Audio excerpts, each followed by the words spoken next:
Boa noite, irmãos. Paz do nosso maravilhoso Deus esteja com toda a igreja. Esteja também com você que assiste em casa e você que vai assistir esse culto gravado. Que Deus te abençoe, que o Senhor esteja conosco nessa noite, que o Senhor toque aos nossos corações, porque estamos aqui, porque o nosso Deus é maravilhoso, irmãos, que nos conduziu até aqui essa noite. Amém? Esse mês de agosto nós vamos começar um novo tema. E o tema desse mês de agosto é a importância de caminhar com Deus. Se nós lermos a palavra de Deus, nós vamos ver homens e mulheres que caminharam com Deus. Nós vamos ver Enoque, Noé, Abraão, Isaac, Jacó, Ruth, Esther, Isaías, Jeremias, Malaquias. No Novo Testamento nós vamos ver Paulo, nós vamos ver Priscila, Áquila, nós vamos ver Estevão, Pedro, homens e mulheres que caminharam com Deus. Mas esses homens e mulheres que caminharam com Deus, eles tinham algo em comum. Eles caminhavam com Deus, vivendo uma vida em devoção. E é exatamente esse o tema da nossa mensagem hoje. Caminhar com Deus é viver uma vida devocional. São Tomás de Aquino, ele diz que devoção é a vontade pronta para se entregar a tudo que pertence ao serviço de Deus.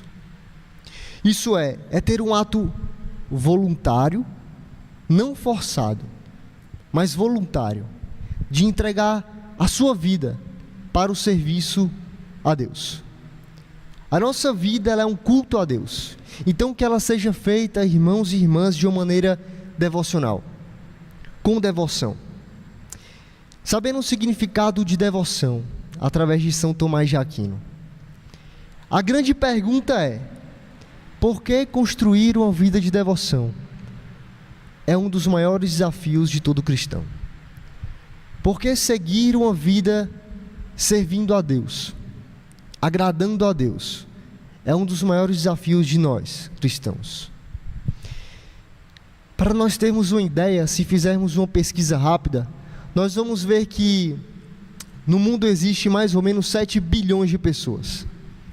E dessas 7 bilhões de pessoas, 2,2, mais ou menos por aí, bilhões de pessoas no mundo dizem professar a fé cristã. O Brasil ele é o segundo maior país do mundo com a quantidade de cristãos. Mais ou menos, aproximadamente 85% dos brasileiros, segundo uma pesquisa, dizem professar a fé cristã. Quando eu olhei esse número de 85% dos brasileiros se dizerem cristãos, eu fiquei um pouco assustado e foi meio contraditório para mim. Porque se nós olharmos no dia a dia, parece que é exatamente o oposto. Parece que 85% das pessoas do Brasil não são cristãs. Pegando outros números, o Brasil é um dos maiores consumidores de pornografia do mundo.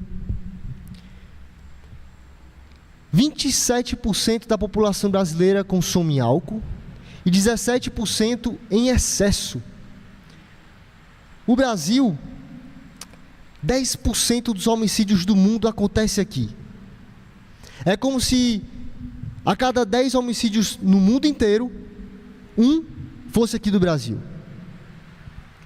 Mas sabe o que me intriga mais de um país que tem 85% das pessoas cristãs? É que todos esses números, homicídios, consumidores de pornografia, alcoolismo, existem cristãos nesse meio. Existem pessoas que dizem que professam a fé cristã, que fazem tudo isso.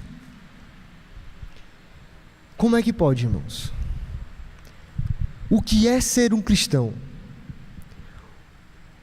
Se nós olharmos em Atos capítulo 11, lá em Antioquia, lá os homens e mulheres que viviam uma vida de devoção a Deus, pela primeira vez foram chamados de cristãos. Lá no primeiro século, a palavra cristão, ela tinha um seu significado original. E com o passar do tempo, esse significado foi se perdendo. Hoje, para eu convencer uma pessoa de que ela tem que mudar muito a sua vida.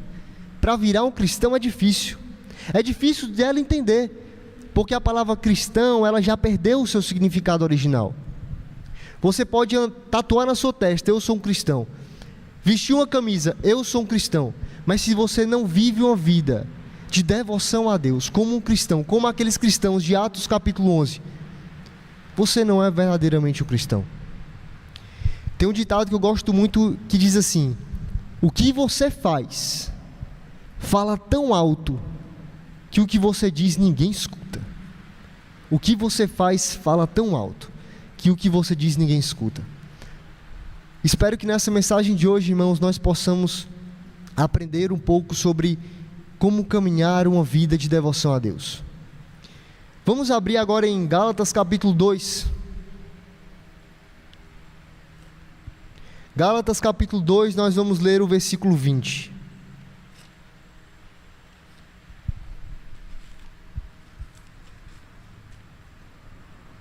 Eu vou ler o finalzinho do versículo 19 e aí a gente entra no versículo 20.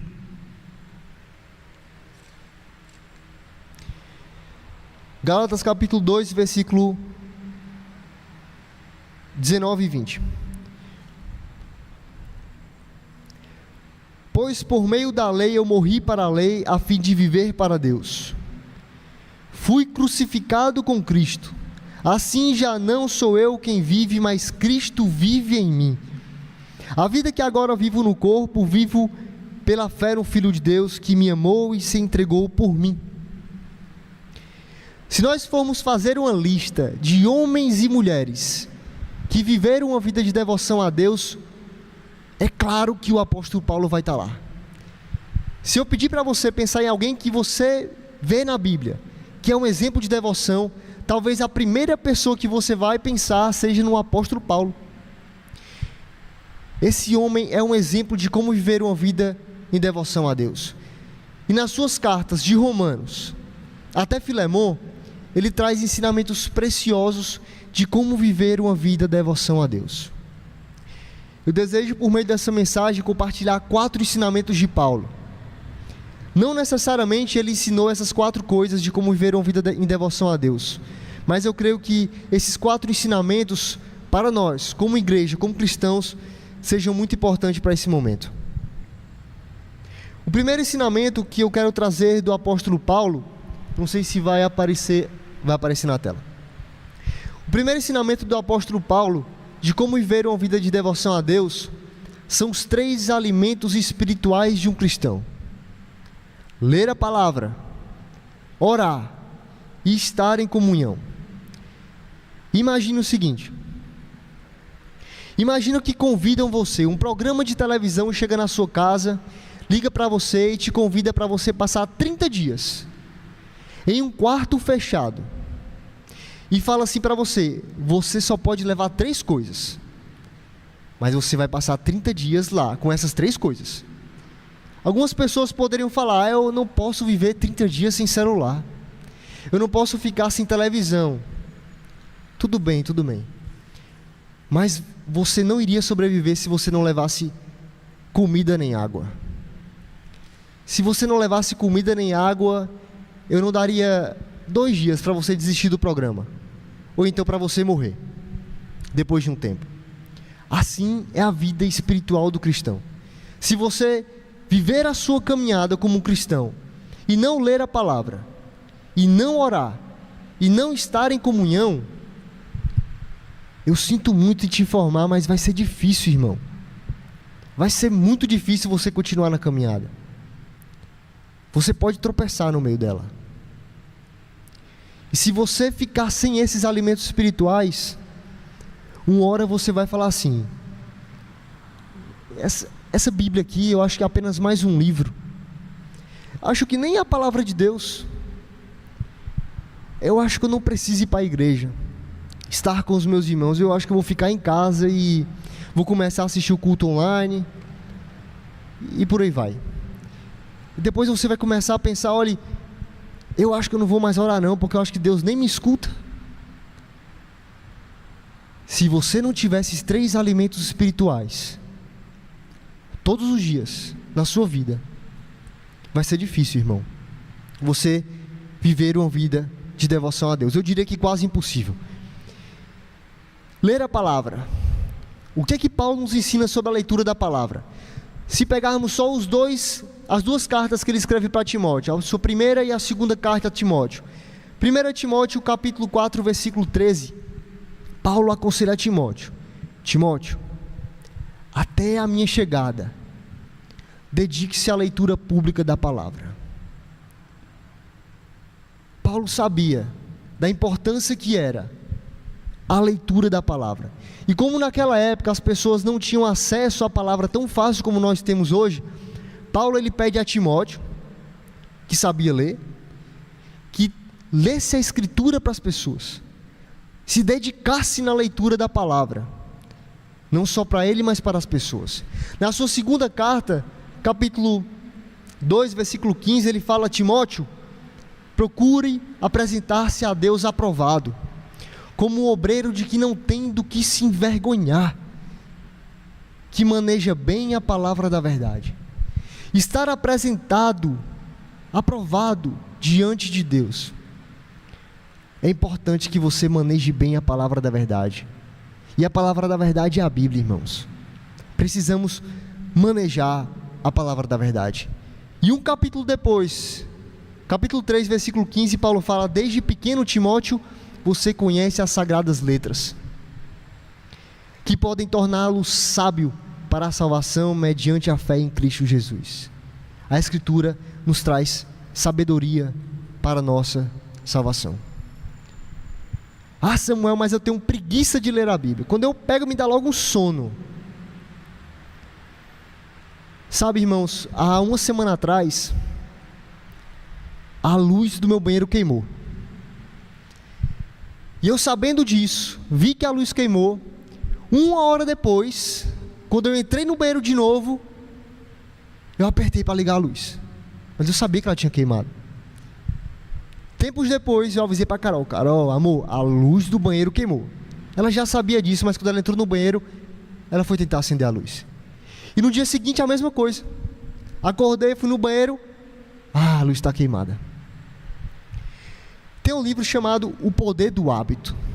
Não é um livro cristão, mas é um livro muito bom. Psicologia, O Poder do Hábito. E nesse livro o autor fala que uma coisa que você faz por 28 dias consecutivos, ela se torna um hábito. Pega a Bíblia, irmão, lê um capítulo por dia. Depois de 28 dias vai se tornar um hábito. É na leitura que Deus fala conosco. Você só vai saber a vontade de Deus para a sua vida, para viver uma vida de devoção a Deus, se você ler a palavra. Orar. Orar é conversar com Deus. Lembra daquele desafio que o programa te convidou para passar 30 dias em um quarto? E aí o programa ele lança uma nova regra. Agora vai mais uma pessoa com você para aquele quarto. Aí você imagina que você passa um dia inteiro sem conversar com aquela pessoa que está lá no quarto com você. Vai ficar um clima chato? Vai ficar horrível, irmão. Você passar um dia inteiro com a pessoa e não dar nem um oi para ela. Assim é você quando não ora. O Espírito do Senhor habita em você. Se você não ora, você não fala com Deus. Orar, irmão, orar todos os dias. Porque é na oração que nós tocamos o coração do Senhor. Já ouviu falar daquela frase, oração tem poder? É verdade. E a oração é tão poderosa que Paulo ele traz em um dos menores versículos da Bíblia. Em 1 Tessalonicenses 5,17, um dos menores versículos da Bíblia, Paulo fala: Tessalonicenses, orai sem cessar. Orai sem parar. Se é possível que isso exista, não pare de orar. A oração tem poder. Comunhão. Por diversas vezes Paulo fala sobre a comunhão. Dediquem-se uns aos outros, amem uns aos outros, exortem uns aos outros, edifiquem uns aos outros. Tenham o mesmo modo de pensar, um só amor, uma só atitude. Comunhão. O autor de Hebreus fala: não sejamos como aqueles que não estão em comunhão. Não se sabe se é Paulo ou não. E comunhão, meus amados irmãos, não é só ir ao culto. Comunhão é saber como é que o irmão está, é saber como é que foi a semana do irmão, é saber no que o irmão trabalha. Se você está precisando de um pintor, o Mardoni é pintor, chama ele. Se você está precisando comprar bermuda, calça, fala com o Dedé. Se está precisando comprar camisa, fala comigo, a propaganda já. Temos que saber com que os irmãos trabalham. Para que chamar outra pessoa de fora se você pode chamar um irmão? Comunhão não é só sentar aqui e ir para casa. Comunhão é amar e ser amado. Comunhão é se preocupar com o irmão. É ter uma só atitude, um só amor. Sabendo desses 3 irmãos, agora vamos para o segundo ensinamento de Paulo, para termos uma vida em devoção. O segundo ensinamento de Paulo para vivermos em uma vida de devoção é obedecer aos mandamentos de Deus. O próprio Senhor Jesus fala isso: se vocês me amam, obedecerão aos meus mandamentos. E Paulo ele adverte sobre os ensinamentos de Deus. 2 Timóteo capítulo 4, versículo 3 a 4. Pois virá o tempo em que não suportarão a sã doutrina. Pelo contrário, se rodearão de mestres, se ajuntarão de mestres, segundo os seus próprios desejos, com quem sentindo coceira nos ouvidos, se recusarão a dar ouvidos à verdade, e se entregarão a fábulas. Vai vir um tempo, irmãos, em que as pessoas vão andar segundo os seus próprios desejos, e não segundo os mandamentos do Senhor. A palavra de Deus diz, fala, não adultera, não bebe, homossexualismo é proibido, não pode se separar depois de se casar. A Bíblia traz ensinamentos sobre convivência pai e filho, filho e pai, marido, esposa, esposa e marido. A Bíblia traz ensinamentos, olhe, não roube, não furte, não mate, obedeça seu pai. Mas as pessoas vão viver segundo os seus próprios desejos. E as doutrinas do mundo, elas entram na igreja, elas estão atacando a igreja. Por isso é importante que o cristão que quer viver uma vida de devoção a Deus obedeça aos mandamentos do Senhor. O verdadeiro cristão guarda os mandamentos de Deus. Terceiro ensinamento de Paulo para uma vida cristã é ser grato, irmãos. Não existe cristão que quer viver uma vida ao serviço de Deus que não é grato. Paulo ele traz vários exemplos de gratidão, inclusive a sua própria vida. Lá em Atos, não estou lembrado agora qual capítulo, Paulo estava na prisão. E o que é que ele estava fazendo na prisão? Louvando.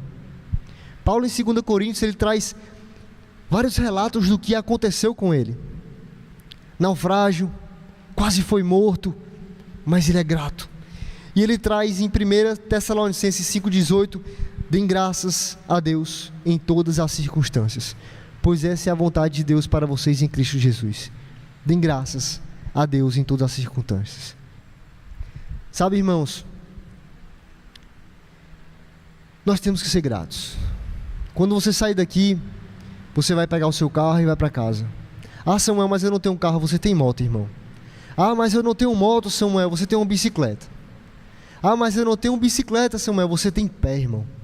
Você tem perna. Tem gente que daria tudo para ter perna e pé. E nós temos. Quando você terminar esse culto aqui, você vai se levantar. Tem gente que daria tudo, irmão, para poder se levantar.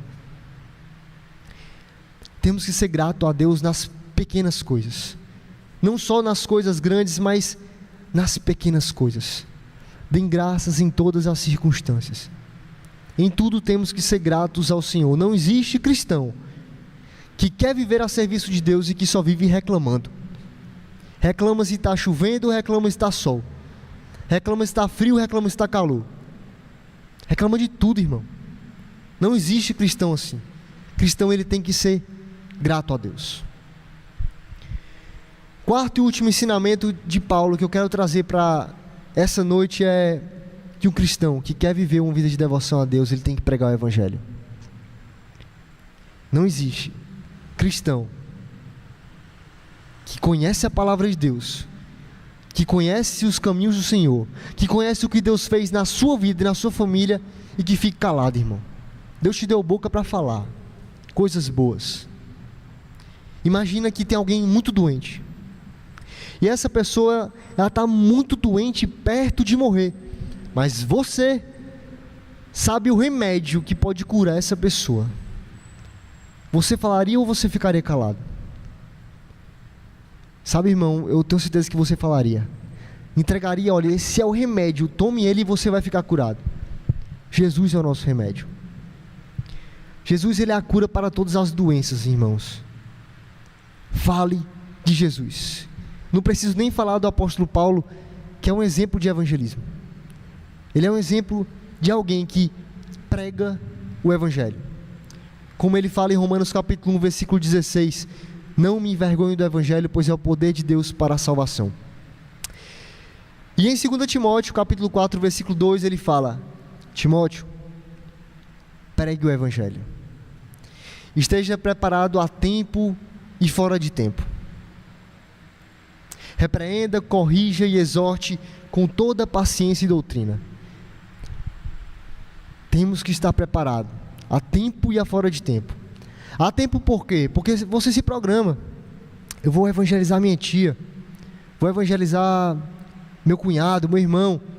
Você procura uma melhor passagem, você procura algo bom.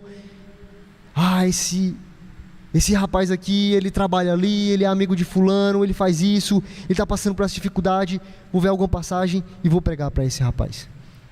Mas também precisamos estar preparados a fora de tempo. Fora de tempo é quando você anda na rua e você fala assim: eu preciso pregar o evangelho para aquela pessoa. E você vai lá e prega. Temos que estar preparados a tempo e a fora de tempo.